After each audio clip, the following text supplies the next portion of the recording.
Cue the music. I'm just island boy. I'm just island boy. I'ma get cute white boy. You gonna keep that gun. I'm just island boy. I'm just island boy. I'ma get cute white boy. You gonna keep that gun. I'm just island boy. I'm just island boy. I'ma get cute white boy. You gonna keep that gun. I'm just island boy. I'm just island boy. I'ma get cute white boy. You gonna keep that gun. I'm just island boy. I'm just island boy. I'ma get cute white boy. You gonna keep that gun. I'm just island boy.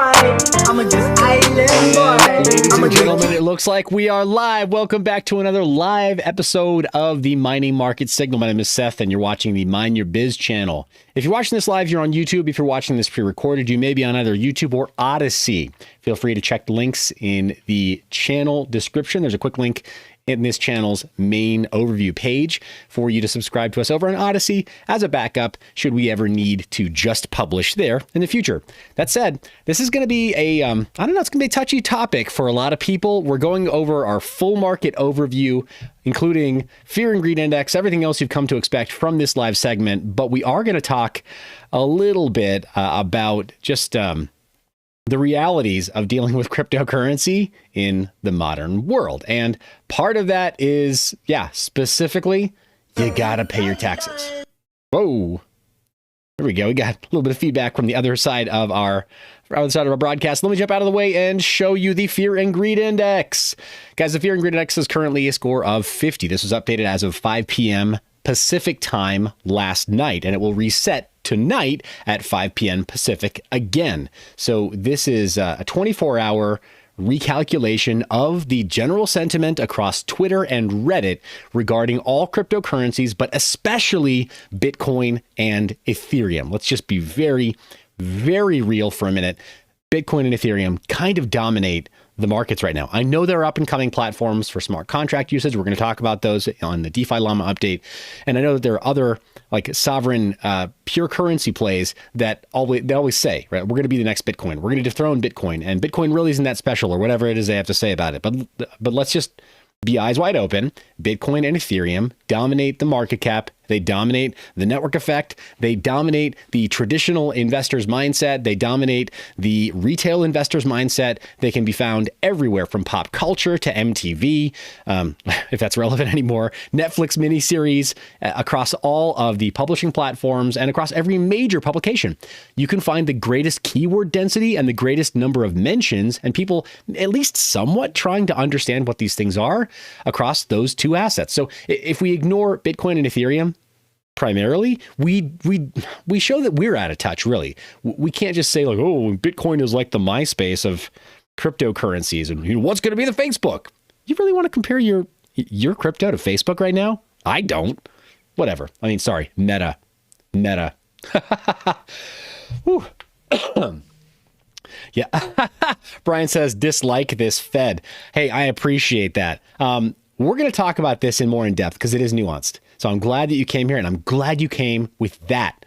Brian, bring that, because we're going to engage with that. The cypherpunk mentality is what we have to resolve with right now. All the money printing, right? The money printing and then trying to chase down taxes. They seem like they're at odds, right? So we need to talk about some kind of high level ways. I can't, offer legal financial business or investing advice. I am not a financial advisor. I can't do that.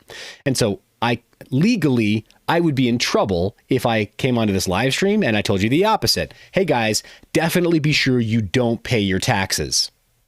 You know how incredibly quickly I'd get shut down? Pretty bad, but that's chilling effect, right? I'm just going to say that there are some other ways we can talk about this, and let's keep our minds open. But I appreciate that Brian brings that fire in his belly today to our chat. Guys, your chat is on screen. You do not need to pay for a super chat in order to have your questions answered, nor does it cost you anything to answer somebody else's questions in the comment section. Be sure that we are becoming the mentors that we wish we had when we started our cryptocurrency journey. That'd be super cool to see you do that. All right. Fear and Greed Index of 50. And up a little bit from yesterday, but we're really in neutral territory. Here's the trend of the fear and greed index. I mentioned when we were right about here that we were going to start, we would see some kind of a shift soon. You know, I was off by about 2 weeks here. Let's just be, very, very clear. It just felt like something was in the air. I mean, hey, Marin Altman has a really great thing going with her lunar cycle chart that goes over as an overlay on top of the Bitcoin chart. She's onto something. But we came really close to a full moon, right? We are apparently waxing towards a full moon, like waxing gibbous or whatever. I'm not that guy, right? But she goes over all that stuff. Sure enough, man, almost like to the day, we hit this massive valley right here.